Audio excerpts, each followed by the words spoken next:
بسم اللہ الرحمن الرحیم الحمد للہ عز وجل۔ ہم نور الازح پڑھ رہے ہیں۔ آج ہم انشاءاللہ عز وجل نور الازح سے اذان کا باب پڑھیں گے۔ باب الاذانی، اذان کا باب۔ لفظ اذان باب تفعیل کا مصدر ہے۔ لغت کے اعتبار سے اذان کا معنی ہے اعلان کرنا۔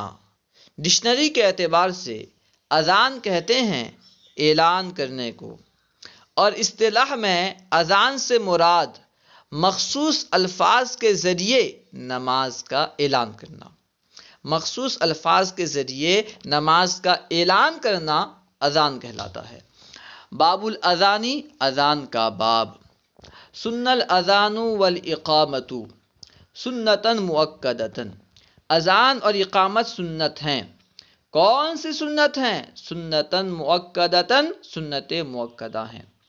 اذان اور اقامت دونوں سنت مؤکدہ ہیں۔ سنت کی دو قسمیں ہیں، سنت مؤکدہ، سنت غیر مؤکدہ۔ اذان اور اقامت دونوں سنت مؤکدہ ہیں، یعنی ایسی سنت ہیں جن کی تاکید کی گئی ہے۔ یہ واجب تو نہیں ہے، لیکن واجب کی طرح ہیں، واجب کے حکم میں ہیں۔ اچھا، اگر کوئی بندہ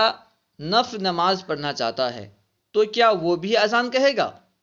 اذان کس نماز کے لیے سنت مؤکدہ ہے؟ اقامت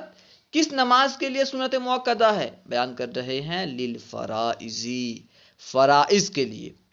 یعنی اذان اور اقامت سنت مؤکدہ ہیں فرائض کے لیے۔ اگر کوئی بندہ فرض نماز ادا کرنا چاہتا ہے تو اس کے لیے اذان اور اقامت کہنا سنت مؤکدہ ہے۔ نفل کے لیے اذان و اقامت کہنا سنت مؤکدہ نہیں، نفل کے لیے اذان و اقامت نہیں کہنا چاہیے۔ اچھا، اب بیان کر رہے ہیں کہ اگرچہ بندہ اکیلا ہو یا جماعت کے ساتھ پڑھے، جماعت کے ساتھ پڑھے گا تب تو اذان کہنا سنت مؤکدہ ہے ہی، ظاہر سی بات ہے۔ جب اذان کہی جاتی ہے عام طور پر مسجد میں کہی جاتی ہے اور لوگ وہاں پہ جمع ہو کر کے جماعت کے ساتھ نماز ادا کرتے ہیں، تو جماعت کے ساتھ نماز ادا کرنے کے لیے اذان و اقامت تو سنت مؤکدہ ہے ہی، ساتھ ہی میں جو منفرد ہو، اکیلا ہو، اس کے لیے بھی فرائض کے لیے اذان و اقامت کہنا سنت مؤکدہ ہے۔ نیز چاہے نماز ادا ہو یا قضا، اگر کوئی بندہ کسی نماز کو چھوڑ دے، کسی بندے کی کوئی نماز چھوٹ گئی اور وہ بندہ بعد میں وہ نماز ادا کرنا چاہے، اس نماز کی قضا کرنا چاہے، تو اس کے لیے سنت مؤکدہ ہے کہ وہ اذان و اقامت کہہ لے۔ اب کوئی بندہ سفر میں ہے تو کیا وہ بھی اذان کہے گا؟ تو اس کے بارے میں بیان کر رہے ہیں، جی ہاں، وہ بھی اذان کہے گا۔ ٹھیک ہے،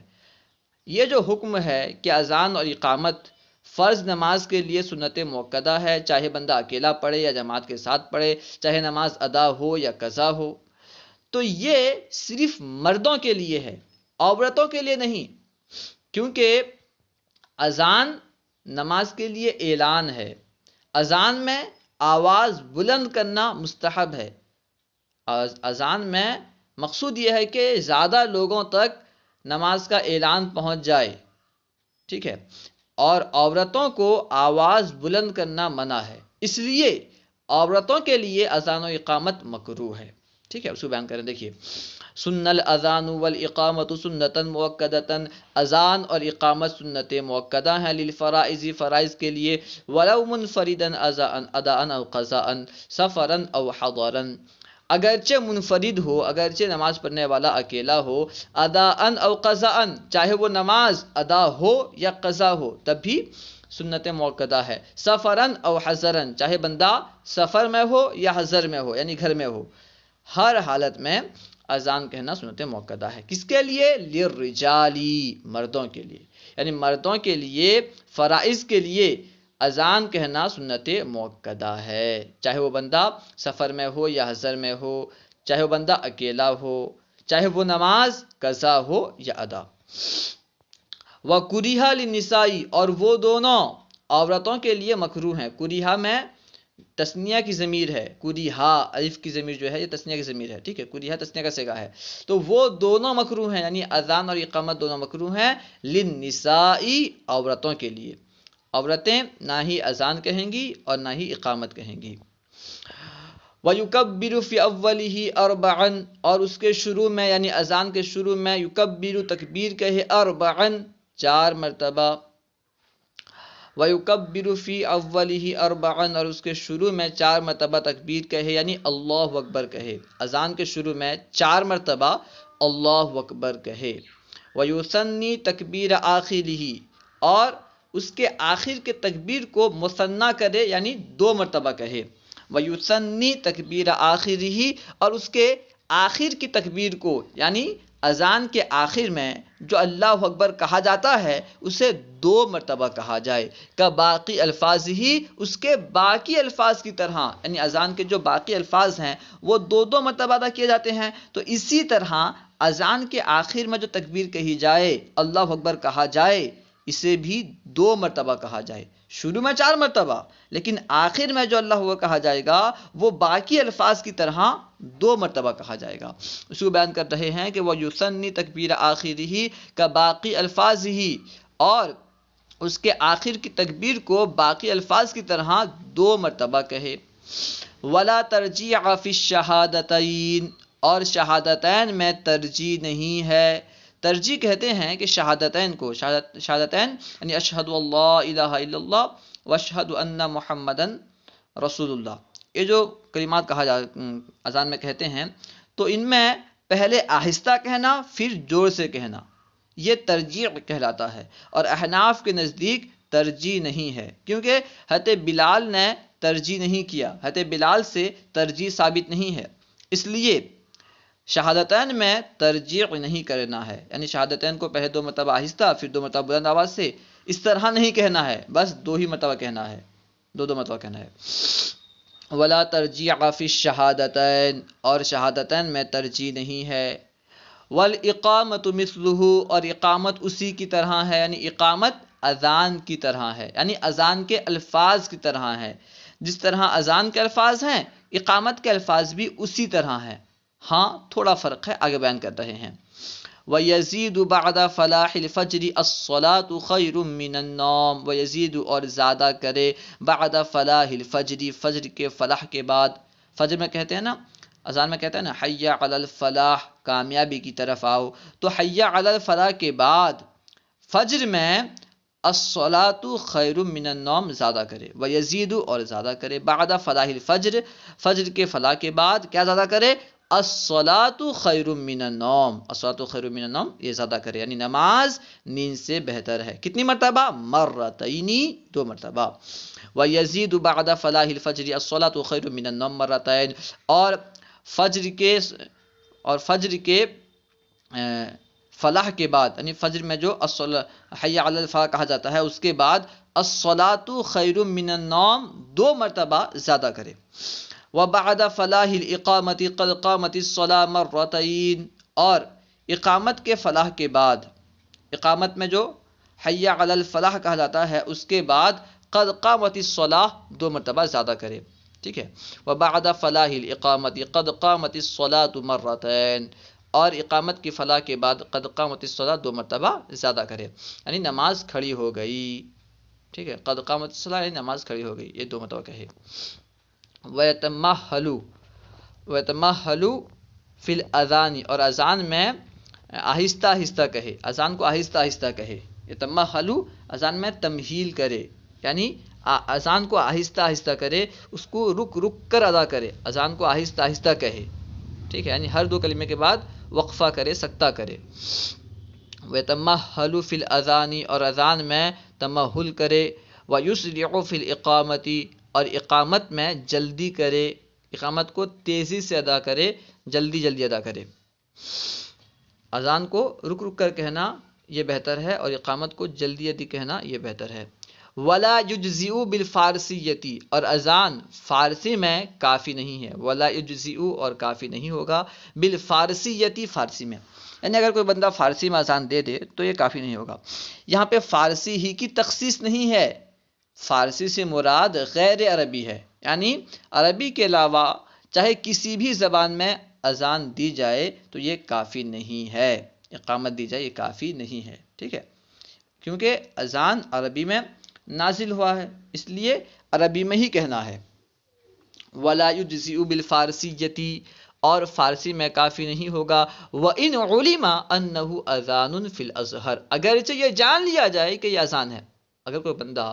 فارسی میں اذان دے اور یہ معلوم ہو جائے کہ یہ جو کہہ رہا ہے یہ اذان ہے، فارسی میں اذان کے الفاظ کہہ رہا ہے، اور یہ معلوم ہو جائے کہ اس جو الفاظ ادا کر رہا ہے یہ اذان ہے، تب بھی یہ کافی نہیں ہوگا، پھر سے اذان کہنا ہوگا۔ وَلَا يُجْزِئُ بِالْفَارسِيَّةِ وَإِنْ عُلِمَ أَنَّهُ أَذَانٌ فِي الْأَزْهَرِ، اور فارسی میں کافی نہیں ہوگا اگرچہ معلوم ہو جائے کہ یہ اذان ہے فی الازہر، ظاہر ترین قول کے مطابق۔ اب یہاں سے مؤذن کو کیسا ہونا چاہیے اس کے بارے میں بیان کر رہے ہیں۔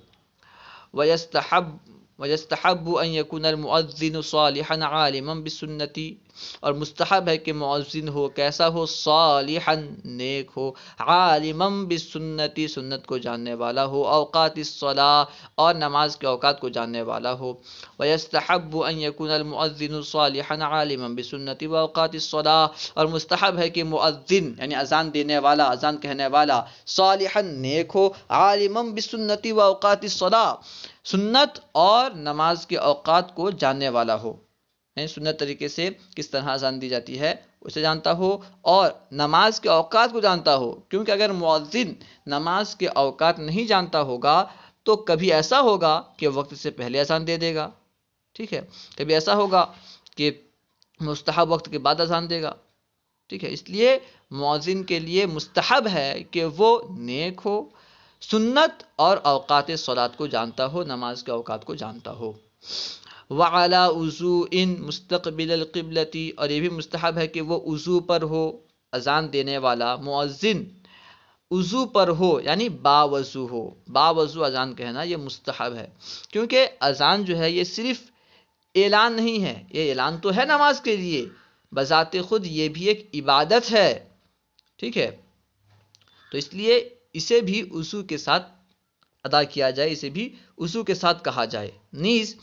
گویا کہ جو مؤذن ہے اگر وہ بے وضو ہو، گویا کہ ایسا ہے کہ وہ دوسروں کو تو نماز کے لیے بلا رہا ہے لیکن خود نماز کے لیے تیار نہیں ہے، دوسروں کو تو عبادت کے لیے بلا رہا ہے لیکن خود عبادت کے لیے تیار نہیں ہے، اس لیے مؤذن کا باوضو ہونا مستحب ہے۔ مستقبل القبلۃ، اور قبلے کی طرف منہ ہو، یعنی وہ قبلے کی طرف منہ کیا ہوا ہو، اذان دینے والا قبلے کی طرف منہ کیا ہو،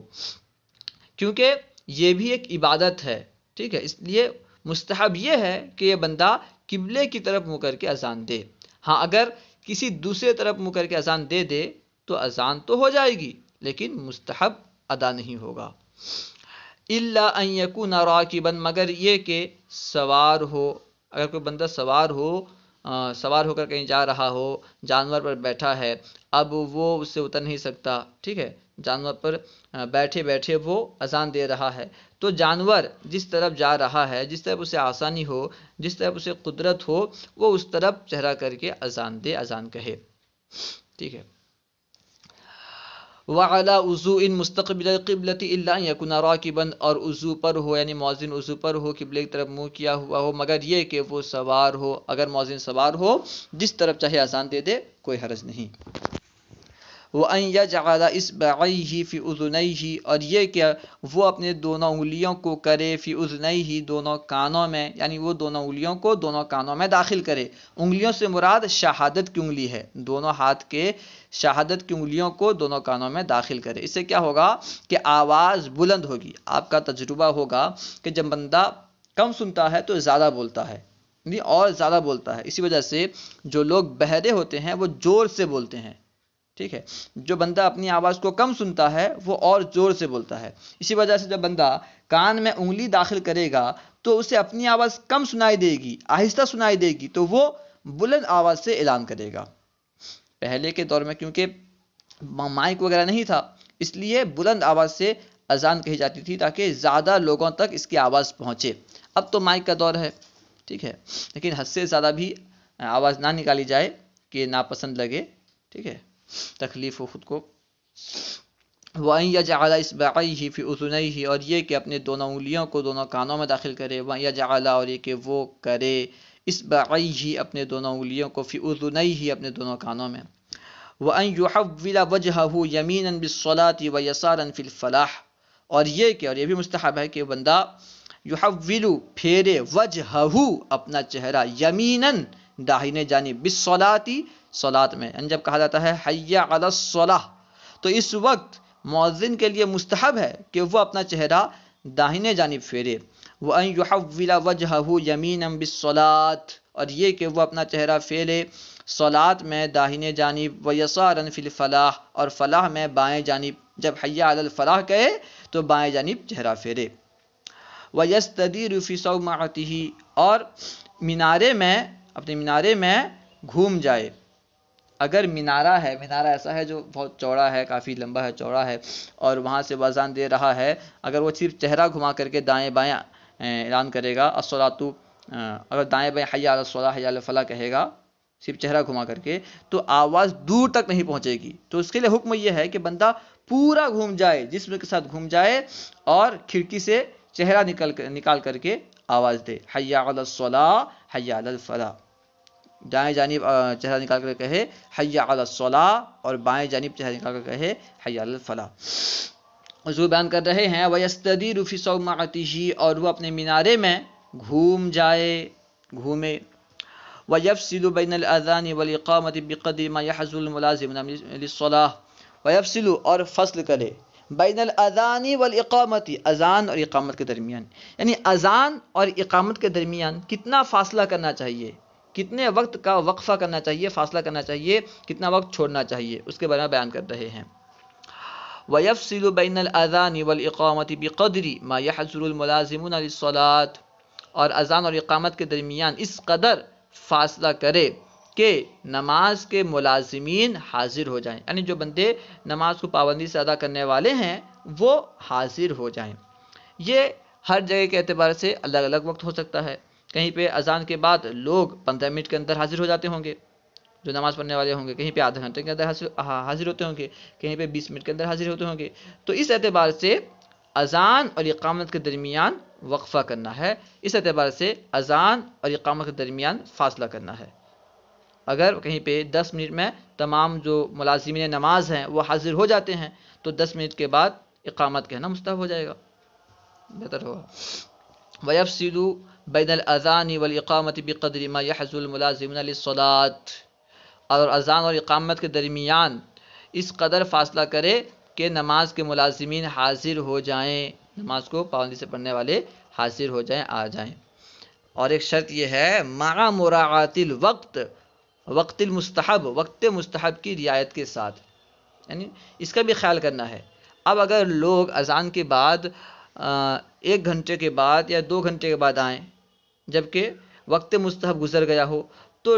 اب جو ہے نا وقت مستحب کے بعد تک انتظار نہیں کریں گے، وقت مستحب سے پہلے تک، وقت مستحب کے اندر نماز پڑھنے والے جب آ جاتے ہیں اس وقت تک انتظار کریں گے. اب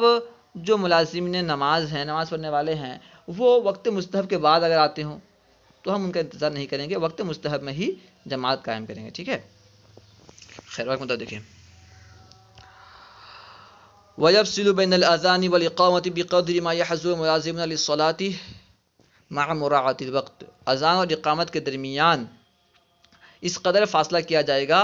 کہ نماز کے ملازمین حاضر ہو جائیں، مع مراعات الوقت، وقت المستحب، وقت مستحب کے رعایت کے ساتھ، مع مراعات الوقت المستحب، وقت مستحب کی رعایت کے ساتھ، یعنی وقت مستحب کا بھی اس کا بھی اعتبار کریں گے، اس کی بھی رعایت کریں گے. وفی المغرب بسکتۃ، اور مغرب میں 1 سکتے کے برابر فاصلہ کریں گے. وفی المغرب بسکتۃ، بسکتۃ بھی پڑھ سکتے ہیں، بسکتۃ سکتۃ قدری قراءۃ 3 آیات قصار، اس طرح بھی پڑھ سکتے ہیں. ٹھیک ہے، دونوں طرح پڑھ سکتے ہیں لیکن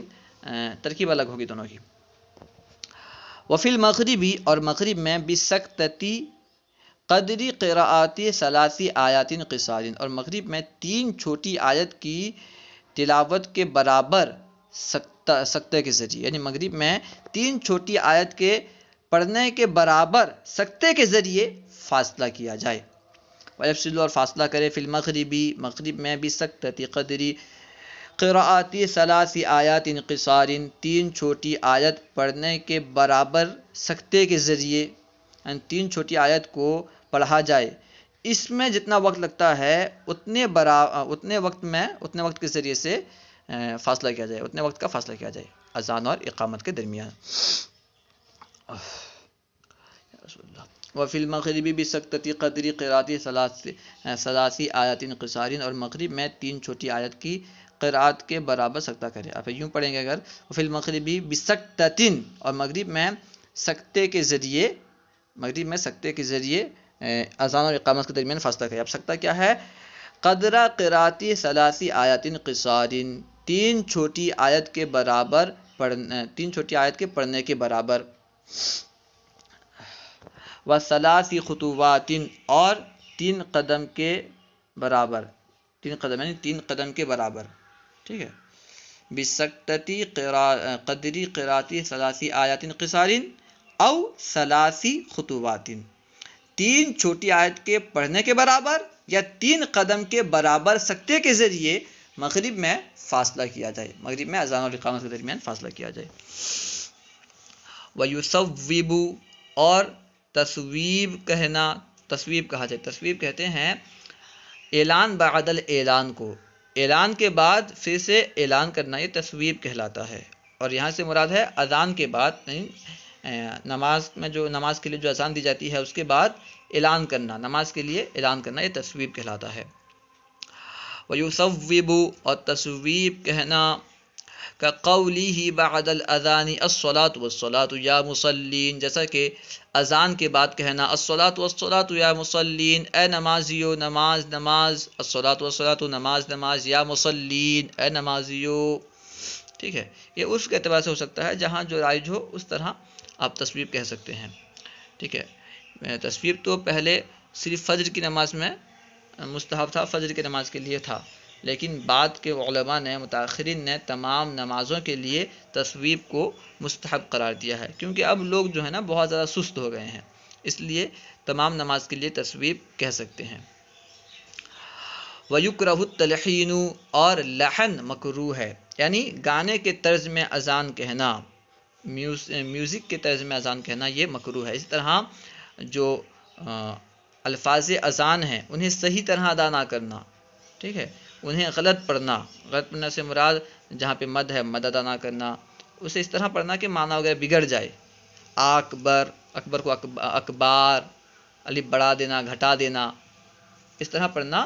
کہ جس سے معنی بگڑتا ہو، یہ بھی لحن میں داخل ہے۔ وَيُكْرَهُ التَّلْحِينُ، اور تلحین مکروہ ہے، لحن مکروہ ہے۔ وَيُقَامَةُ الْمُحَدِّثِ، اور محدث کی اقامت، یعنی جو بے وضو بندہ ہے اس کی اقامت بھی مکروہ ہے، کیونکہ وہ اقامت بھی ایک عبادت ہے، ٹھیک ہے، اور اقامت کے فوراً بعد نماز قائم ہو جاتی ہے، جماعت قائم ہو جاتی ہے۔ اب بندہ بے وضو ہوگا، یا تو اقامت کے بعد وہ وضو کرنا چاہے گا یا پھر بے وضو ہی نماز میں شامل ہو جائے گا، اور ظاہر سی بات ہے بے وضو نماز میں شامل ہونا جائز نہیں ہے، اگر جائز سمجھے گا تو پھر کفر ہو جائے گا، ٹھیک ہے۔ اور اگر اذان کے بعد اقامت کے بعد وضو کرنا چاہتا ہے تو ہو سکتا ہے کہ اس کی نماز چھوٹ جائے، ٹھیک ہے، تو اس لیے یعنی رکعت چھوٹ جائے، تکبیر اولیٰ چھوٹ جائے، یہ امکان ہے، اس لیے محدث کی اقامت جو ہے یہ مکروہ ہے۔ وَيُكْرَهُ التَّلْحِينُ، اور لحن مکروہ ہے۔ وَيُقَامَةُ الْمُحَدِّثِ، اور محدث کی اقامت بھی مکروہ ہے۔ وَأَذَانُهُ، اور اس کی اذان یعنی محدث کی اذان بھی مکروہ ہے۔ وَأَذَانُ الْجُنُبِ، اور جنبی کی اذان بھی مکروہ ہے۔ اگر کوئی بندہ بے غسل ہو، جنبی ہو، جس پر غسل فرض ہو، وہ اذان دے تو اس کا اذان دینا مکروہ ہے، جنبی شخص کا اذان دینا مکروہ ہے۔ جب بے وضو بندے کا اذان دینا مکروہ ہے، جس پر وضو ضروری ہے، جو بے وضو ہے، ٹھیک ہے، اس کی اذان جب مکروہ ہے تو جس پر غسل فرض ہے اس کی اذان بدرجہ اولا مکروہ ہے۔ وَصَبِيٍّ لَا يَعْقِلُ، اور ایسے بچے کی اذان جسے عقل نہ ہو، جو ناسمجھ ہو۔ وَصَبِيٍّ لَا يَعْقِلُ، اور ناسمجھ بچے کی اذان یہ بھی مکروہ ہے۔ وَمَجْنُونٍ، اور مجنون کی اذان، پاگل کی اذان یہ بھی مکروہ ہے، وسکرانا اور نشے والے شخص کی اذان، جو بندہ نشے میں ہو اس کی اذان بھی مکروہ ہے، وامرأۃ اور عورت کی اذان، کیونکہ ایسا بچہ جسے عقل نہیں ہے، ناسمجھ ہے اور مجنون ہے اور اس طرح جو نشے میں ہوتا ہے، یہ اذان کے الفاظ کی تمیز نہیں کر پائیں گے، نہ جانے کیا کیا بکیں گے، اس لیے ان سب کی اذان جو ہے مکروہ ہے، وامرأۃ اور عورت کی اذان بھی مکروہ ہے، کیونکہ اذان میں مقصود ہے اعلان کرنا، آواز بلند کرنا، اور عورت کی آواز کو پست کرنے کا حکم دیا گیا ہے، بلند کرنے سے منع کیا گیا ہے، اس لیے عورت کی اذان مکروہ ہے، وفاسقن اور فاسق کی اذان بھی مکروہ ہے، فاسق کی اذان بھی مکروہ ہے، کیونکہ فاسق کی خبر جو ہے معتبر نہیں ہے، تو اذان کیا ہے؟ نماز کا اعلان ہے، خبر ہے، اس لیے فاسق کی اذان بھی مکروہ ہے، وقائد اور بیٹھے ہوئے کی اذان، جو بندہ بیٹھا ہوا ہے بیٹھ کے اذان دے رہا ہے تو یہ اذان بھی مکروہ ہے، کیونکہ اذان جو نازل ہوئی ہے، جو فرشتہ اذان کے لیے اترا تھا اس نے کھڑے ہو کر اذان کہی تھی، تو یہ نزول کے خلاف کرنا پایا جائے گا، اذان جس طرح نازل ہوئی ہے اس کے خلاف اذان کو ادا کرنا پایا جائے گا، اس لیے جو ہے بیٹھ کر اذان کہنا مکروہ ہے، والکلام فی خلال الاذان والاقامت، اذان اور اقامت کے درمیان کلام کرنا، گفتگو کرنا، بات چیت کرنا مکروہ ہے، والکلام فی خلال الاذان والاقامت، اذان اور اقامت کے درمیان گفتگو کرنا مکروہ ہے، ویستحب اعادتہ دون الاقامت، اور اس کا اعادہ مستحب ہے نہ کہ اقامت کا، یعنی اذان کا اعادہ مستحب ہے نہ کہ اقامت کا، یعنی اگر اذان کے درمیان کوئی گفتگو کرے یا پھر کوئی ایسا بندہ جس کی اذان مکروہ ہے وہ کہہ دے، اذان کہہ دے، تو اس کی اذان کو دورانا، اس کے اذان کو پھر سے کہنا یہ مستحب ہے، کسی ایسے بندے نے اذان کہی جس کی اذان مکروہ ہے، مثال کے طور پر نشے والے بندے نے اذان کہی، ٹھیک ہے، یا جنبی شخص نے اذان کہی، تو اذان کو دہرانا پھر سے کہنا مستحب ہے، نہ کہ اقامت کو، یعنی اقامت کو نہیں دہرائیں گے، کیوں؟ کیونکہ اذان کی تکرار جو ہے نا یہ جائز ہے، اذان کو دہرانا، اذان کو دو مرتبہ کہنا یہ جائز ہے، ٹھیک ہے، جیسے جمعہ میں دو اذان ہے، جمعہ میں دو اذان کہی جاتی ہے، تو اذان کی تکرار یہ مشروع ہے، اذان کی تکرار جائز ہے، جبکہ اقامت کی تکرار اس طرح ہوتی نہیں ہے، اس لیے اذان کی تکرار تو ہو سکتی ہے کہ اگر کسی فاسق نے اذان کہی ہے تو ہم دوسری مرتبہ اذان کہہ لیں، کیونکہ نماز جمعہ میں جمعہ کے دن دو اذان کہی جاتی ہے، اسے معلوم کیا ہوا؟ اذان کی تکرار تو مشروع ہے اور اقامت کی تکرار مشروع نہیں ہے، کیونکہ اذان کی تکرار مشروع ہے اور اذان ایسے بندے نے کہی ہے جس کی اذان مکروہ ہے، اس لیے اذان کو پھر سے لوٹایا جائے گا، لیکن اقامت نہیں لوٹائی جائے گی۔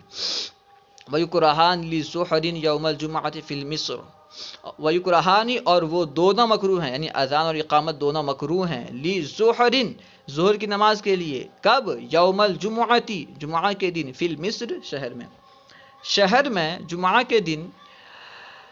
نماز ظہر کے لیے اذان اور اقامت مکروہ ہے، ٹھیک ہے، اب شہر میں کوئی بندہ بعد میں آیا،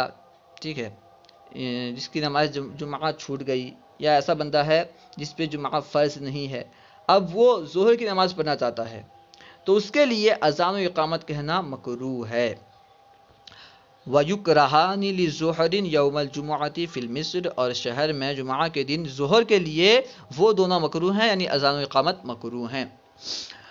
وَيُؤَذِّنُ لِفَائِتَةٍ وَيُقِيمُ، اور وہ فائتہ کے لیے یعنی قضا نماز کے لیے اذان کہے، وَيُقِيمُ اور اقامت کہے، جو قضا نماز ہے اس کے لیے وہ جو چھوٹی ہوئی نماز ہے اس کے لیے وہ اذان کہے اور اقامت کہے۔ وَكَذَا لِأُولِي الْفَوَائِتِ، اور اسی طرح چھوٹی ہوئی نمازوں میں سے سب سے پہلے کے لیے، چھوٹی ہوئی نمازوں میں سے جو پہلی نماز ہے اس کے لیے بھی اذان کہے اور اقامت کہے۔ وَكُرِهَ تَرْكُ الْإِقَامَةِ دُونَ الْأَذَانِ فِي الْبَوَاقِي، اور باقیوں میں اقامت کو چھوڑ دینا اذان کے علاوہ مکروہ ہے، یعنی کوئی بندہ باقیوں میں اذان تو کہے لیکن اقامت کو نہ کہے، ٹھیک ہے، اقامت نہ کہے تو یہ مکروہ ہے۔ باقی نمازوں میں کوئی بندہ باقی یعنی پہلی جو کوئی بندہ باقی قضا نماز ادا کر رہا تھا، ٹھیک ہے، اب اس میں ہر نماز کے لیے وہ اذان کہہ رہا ہے لیکن اقامت نہیں کہہ رہا ہے، تو یہ مکروہ ہے۔ اقامت کو چھوڑنا، اقامت کا ترک کرنا یہ مکروہ ہے، ٹھیک ہے۔ وَكُرِهَ تَرْكُ الْإِقَامَةِ دُونَ الْأَذَانِ فِي الْبَوَاقِعِ، اور باقیوں میں اذان کے علاوہ اقامت کو چھوڑنا مکروہ ہے۔ یہ تو کہہ سکتے ہیں کہ باقی نماز کے لیے صرف اقامت کہہ لیں، جو باقی قضا نمازیں ہیں ہر نماز کے لیے صرف اقامت کہہ لے، اذان نہ کہے، لیکن اذان کہے اقامت نہ کہے، ٹھیک ہے، یا پھر دونوں کو چھوڑ دے، اذان و اقامت کچھ بھی نہ کہے، تو یہ مکروہ ہے، ٹھیک ہے۔ وَكُرِهَ تَرْكُ الْإِقَامَةِ دُونَ الْأَذَانِ فِي الْبَوَاقِعِ، اور باقیوں میں اقامت کو چھوڑ دینا اذان کے علاوہ یہ مکروہ ہے۔ ان اتحد مجلس القضاء، اگر قضا کی مجلس ایک ہو، ٹھیک ہے، یعنی اگر قضا نماز کی مجلس ایک ہو، ٹھیک ہے، ایک ہی مجلس میں بندہ بہت ساری قضا پڑھ رہا ہے، اذان اس نے ایک مرتبہ کہہ دی ہے، اور وہ ہر نماز کے لیے بہت ساری قضا پڑھ رہا ہے، تو ہر نماز کے لیے وہ اقامت نہیں کہہ رہا ہے، تو یہ مکروہ ہے۔ اذان ایک ہی مرتبہ کہے لیکن اقامت ہر نماز کے لیے کہے۔ وَكُرِهَ تَرْكُ الْإِقَامَةِ دُونَ الْأَذَانِ فِي الْبَوَاقِعِ إِنِ اتَّحَدَ مجلس القضاء، باقی نمازوں میں اذان کے علاوہ اقامت کو چھوڑنا مکروہ ہے اگر قضا کی مجلس ایک ہو، یعنی ایک ہی مجلس میں اگر بہت ساری قضا پڑھ رہا ہو۔ وَإِذَا سَمِعَ الْمَسْنُونَ مِنْهُ، اور جب اس سے مسنون سنے، یعنی جب مسنون اذان سنے، ایسی اذان سنے جو سنت کے مطابق ہے، ٹھیک ہے، امسکا، تو وہ رک جائے، وقال، اور کہے، مثلہ، اس کی طرح، جس طرح مؤذن کہہ رہا ہے اسی طرح کہے، جس طرح اذان سن رہا ہے اس طرح کہے۔ وحوقل فی الحی علتین، وحوقل، اور لا حول پڑھے، لا حول ولا قوۃ الا باللہ العلی العظیم، ٹھیک ہے، لا حول ولا قوۃ الا باللہ العلی العظیم، یہ پڑھے فی الحی علتین، یعنی حی علی الصلاۃ اور حی علی الفلاح میں، کیونکہ جب بندہ کہتا ہے، جب مؤذن کہتا ہے حی علی الصلاۃ، حی علی الفلاح، آؤ نماز کی طرف، آؤ کامیابی کی طرف، اب بندہ اسی کو لوٹاتا ہے، اسی کو پھر سے کہتا ہے، تو ایک مذاق کی صورت پیدا ہوتی ہے۔ جیسے کسی بندے نے کہا آؤ کامیابی کی طرف، ہم بھی کہیں آؤ کامیابی کی طرف، تو گویا کہ ایسا لگ رہا ہے کہ ہم مذاق کر رہے ہیں، مذاق تو نہیں ہوتی لیکن لگ ایسا رہا ہے کہ ہم مذاق کر رہے ہیں، کوئی بلا رہا ہے تو ہمیں جانا چاہیے، نہ کہ اس کی بات کو دہرانا چاہیے، تو اس لیے اس کے ساتھ ساتھ یہ کہنا چاہیے لا حول ولا قوۃ الا باللہ العلی العظیم، یعنی طاقت نہیں ہے، نہ ہی گناہوں سے بچنے کی طاقت ہے، نہ ہی نیکی کرنے کی طاقت ہے، مگر اللہ کی جانب سے، اگر اللہ چاہے گا تو انشاءاللہ عز و جل ہم گناہ سے بچ جائیں گے، اور ظاہر سی بات ہے جب ہم یہ کہیں گے تو شیطان ہم سے دور ہو جائے گا اور مسجد جانے میں رکاوٹ پیدا نہیں ہوگی، مسجد جانے سے نہیں روکے گا، کامیابی کی طرف اور نماز کی طرف جانے سے نہیں روکے گا۔ خیر، وحوقل فی الحی علتین، اور حی علتین میں یعنی حی علی الصلاح اور حی علی الفلاح میں لا حول ولا قوۃ الا باللہ پڑھے۔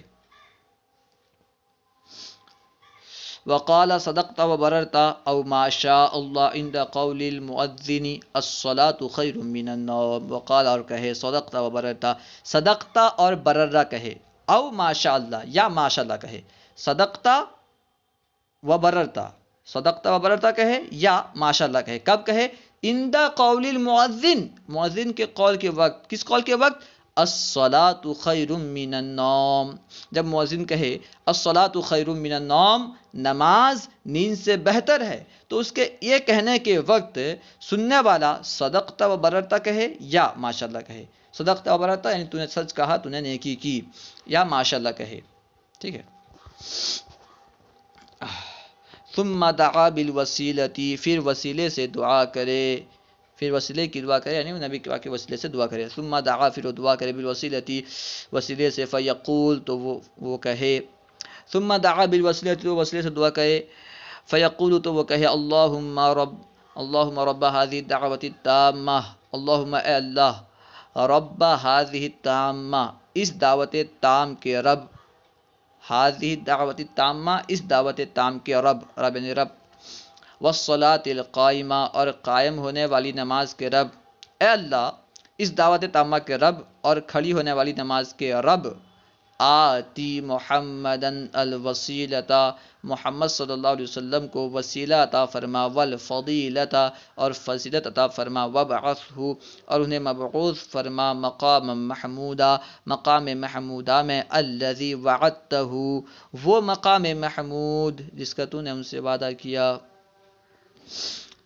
پھر دیکھیں ترجمہ، اللہم رب هذه الدعوة التامة والصلاة القائمة آت محمدا الوسیلة والفضیلہ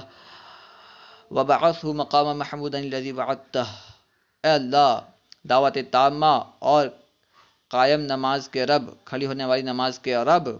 محمد صلی اللہ علیہ وسلم کو وسیلہ اور فضیلت عطا فرما، اور انہیں مقام